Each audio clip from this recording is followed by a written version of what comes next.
Merhaba arkadaşlar, kanalımıza hoş geldiniz. Bugün sizler için güzel çiftimiz Fahriye Evcen ve Burak Özçivit'ten en güzel ve en yeni görüntülerini sizler için hazırladık.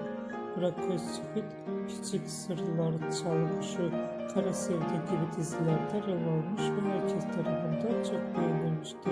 Şimdilerde Burak Özçivit, Kuruluş Osman dizisinde rol alıyor. Biz de sizler için Burak Özçivit ve Fahriye Evcen'in en güzel ve en özel karelerini hazırladık. Bu videoların devamı gelmesini istiyorsanız da kanalımıza abone olup yorum yazmayı unutmayın. Kanalımızda daha birçok video bulabilirsiniz. Bizi izlemeye devam edin. Herkese teşekkür ederim.